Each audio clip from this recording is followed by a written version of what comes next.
Второй дух Тансана, молот чистого неба, потихоньку догоняет сине-серебряного императора по количеству духовных колец. 15-тонные муравьи стали отличными кольцами, они значительно усилили молот Тансана. Эти три новые кольца впоследствии станут красными, возрастом 100 тысяч лет. Они заняли 6, 7 и 8 место на молоте чистого неба. А значит, 7 кольцо, истинная форма духа, также будет красным. Очень интересно, какие навыки дадут кольца 15-тонных муравьев, насколько полезны они будут в атаке и защите, и как часто Тансан сможет пользоваться своими новыми способностями. Все это мы рассмотрим. Очевидно, что новые 3 кольца от таких могущественных зверей точно не будут слабыми. Кроме того, каждое кольцо должно подарить Тансану по 2 навыка, хотя в оригинале многие из этих способностей не упоминаются. Однако в аниме создатели могут поступить так же, как с кольцом Темного Тигра, и придумать интересный навык. Все 3 кольца были от одинаковых братьев-муравьев, одного типа, но навыки у Тансана будут разными. Интересно, что каждое кольцо улучшило одну из сторон Тансана – атаку, усиление собственного духа и защиту.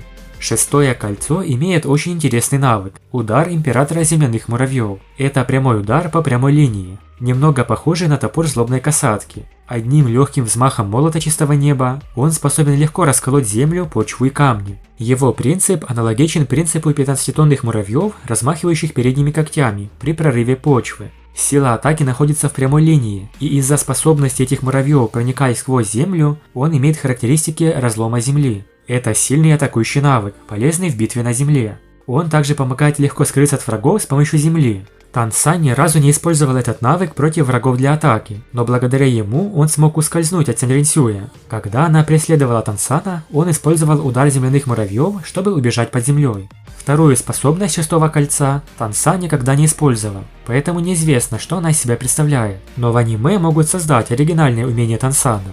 7 кольцо особенное для любого духа, потому что оно вызывает истинную форму духа. У Тансана это огромный аватар молота чистого неба. Он может использовать себя как дух оружия, сильно повышая боевую мощь и все атрибуты молота. А поскольку молот чистого неба неразрывно связан со сферой бога смерти, благодаря 7 кольцу она также будет улучшена.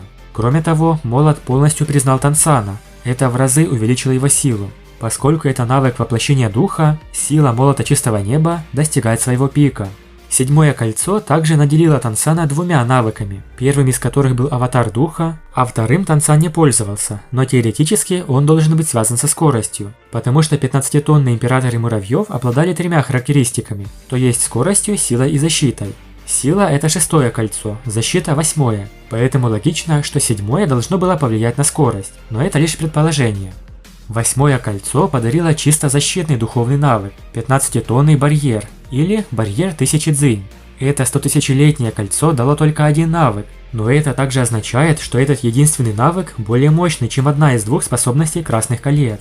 Можно сказать, что 8 навык Тансана на молоте эквивалентен слиянию 2 100-тысячелетних навыков, поэтому эта невероятная защита настолько крепкая.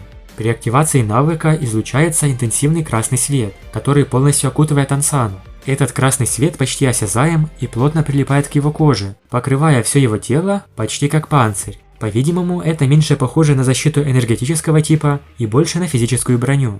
Защитный навык, создаваемый 8 кольцом, настолько могущественный, что никто ниже уровня бога не может его сломать. И это сейчас, когда Тансан только на 96-м ранге. По сути, среди всех духовных мастеров у него уже нет того, кто мог бы его победить. А вообще, в битве с Сенринсюя Тансан будет активно взрывать практически все кольца, как на первом духе, так и на втором. Вот это будет реально жесткая битва.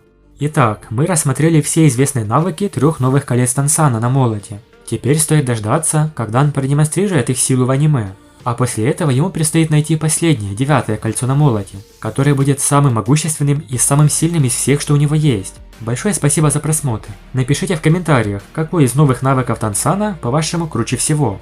Подписывайтесь на канал и всем пока.